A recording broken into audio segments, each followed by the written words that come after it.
Welcome to SlurryMaster. My name is Ryan Clacking. Today we're going to show you the SlurryPack 1 cubic yard system paired with a SlurryMaster squeegee vacuum.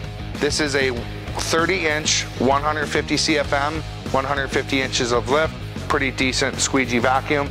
It also has gate valves that are set up to be connected to our SlurryMaster pump. Here we have a SlurryMaster slurry pump. This is a 110 volt version. We also have this in propane or gas. It's 15 amps, 110 volt. This pump is set up with two 3-way valves so that you can mix a tank or you can transfer into various setups of filters. You can also pull clean water back. So this little combination here has a lot of variety of how it can be used.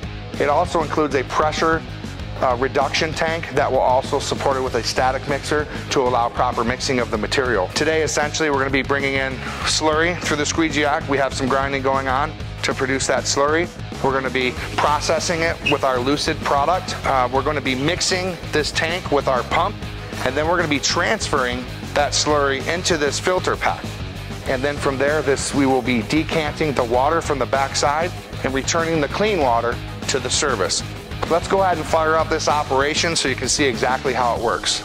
We're running a pretty fine slurry out there, so we'll go ahead and take a quick pH sample.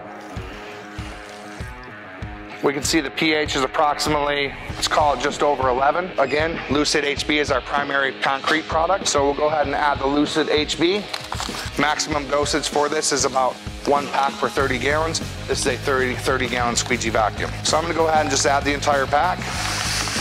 Go ahead and set up the valves. So we're running a pretty fine slurry out there. This should be more than adequate to prepare this slurry for discharge. Again, this is a very unique setup here. We're going to actually be using the pump to perform the mixing of that tank. Our SlurryMaster vacuums come with 2 connections that obviously easily and quickly connect. We're essentially going to be pulling the slurry from the tank, processing it through the pump. This is a special pressure reduction system with a static mixer. It's then going to be mixed and then put back into the system. So we'll go ahead and shut the tank here, fire it up. We'll run that about 60 seconds to get a good mix. We're just going to do a pH verification of that. So we'll take a pH test strip, let's call that pH 7. That's a perfectly balanced slurry solution. So we know all the batches that are taking place during that grinding process. It's simply 1 pack of Lucid per 30 gallons. And now we're gonna continue this process. There's no need to take any more pH test strips after that sample. We know exactly where that waste stream is dialed in, and we'll just continue on with the process. What we've done is we've brought the slurry in through our SlurryMaster squeegee vac from the floor where they're grinding. We've tested that sample and we've added 1 pound of Lucid HB to this slurry. We connected our hoses in line to allow this pump to draw, bring through, mix, and put it back into the tank. So essentially what we have going on right now is a circulation here up front. This product is getting mixed and this tank is getting effectively mixed. Therefore, since this is our first batch of slurry, we've then taken a second test after 60 seconds of mixing to verify that our pH is balanced. We just verified the pH that's balanced. Now we've set the tone for this project. Now we will continue this process by restarting the pump, and we're gonna actually divert this valve system into the filter. And then we'll go over here and we'll watch the clear water return to the backside immediately. So now we're discharging the slurry into the filter pack bag.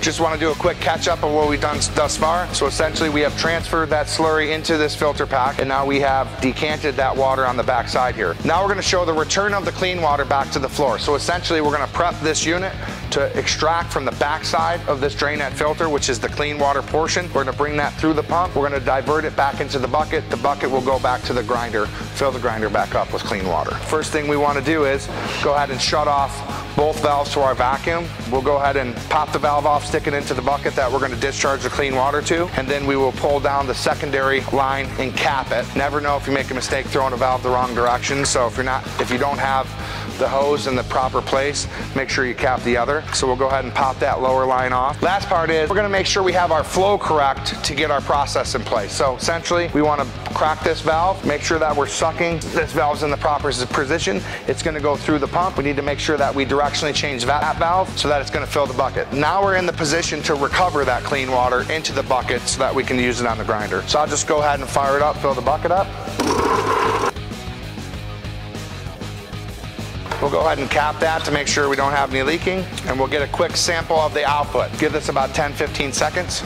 You can see here that our discharge water is approximately an 8. So I would call that perfectly safe and healthy to be reused in that process. And now that will complete the closed loop process. Now let's just begin bringing slurry to this system and showing it moving on a higher productive process.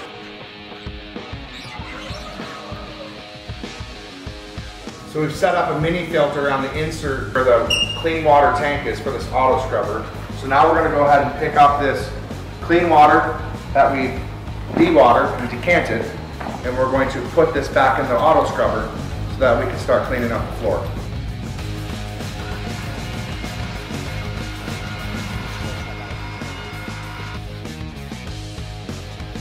This is the SlurryMaster Tote System, 1 cubic yard, set up with a SlurryMaster 2-inch electric pump.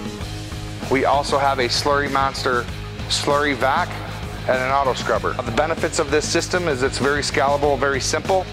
Once this bag becomes full, you simply bring a fork truck over here, put the eyelets up, bring the forks in, attach the bag to the fork truck, lift it out, keep the drainette within the bag itself, replace the bag, or take the bag out and flip it over.